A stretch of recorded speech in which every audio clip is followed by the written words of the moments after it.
And Sue is there, and Kevin is Cindy's brother, and then Red and John, J. King, are over there. Say hi to the cam. Hi.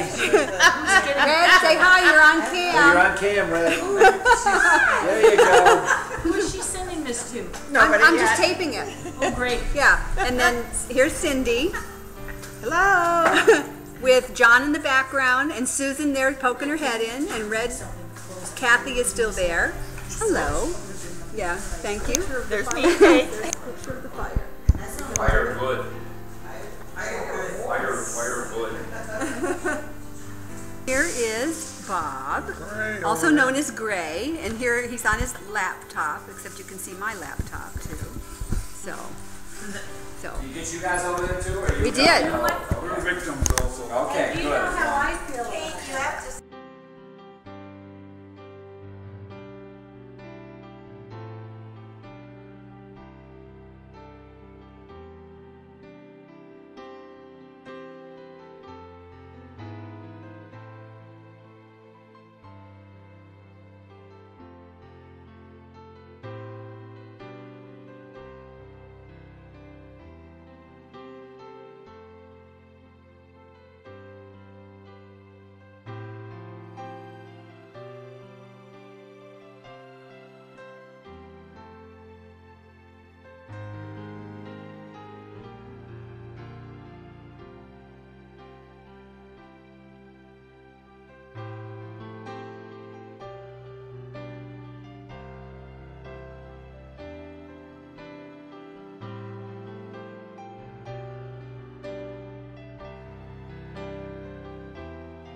So there weren't any eagles here for probably 20 years.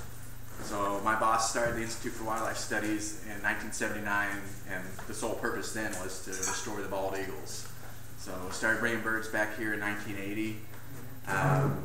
When they first started to try to breed in 87, all the eggs broke in the nest, and they still had really high DDT contamination, which makes the eggshell thin, and they just basically dehydrate and break before the chicks can hatch. So for years we went into the nest, took the eggs out, put in fake eggs, hatched the real eggs at the San Francisco Zoo, and then I started doing it here in 2005. And then when the chicks were about a week old, we put them back in the nest, and the adults would just raise them from that point on. So that's what we did through 2006 here.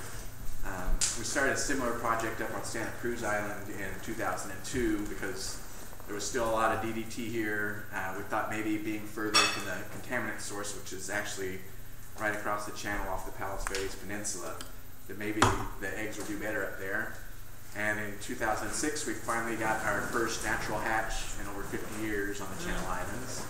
And from that point, we've slowly let all the birds keep their eggs here, and all the pairs here have hatched at least one chick in the last few years. So things have changed somehow, so they're able to hatch their own eggs. It makes my job a lot easier. Yeah. So what we're doing now is primarily a monitoring program. We go out each spring looking for nests, see if they lay eggs, see if they hatch their chicks. When the chicks are about 8 weeks old, we'll go into the nest, put leg bands, wing markers on them so that we can identify wing bleeds, so that we can identify them from a distance. A backpack transmitter here, which we have to go out physically with an antenna and a receiver to track them. Up on the northern islands, we've been using a GPS transmitter, so it actually talks to satellites, and we can just download data and figure out where these birds have been once every hour for about 14 hours a day. So we don't actually have to physically go out and track those birds. But that's probably going to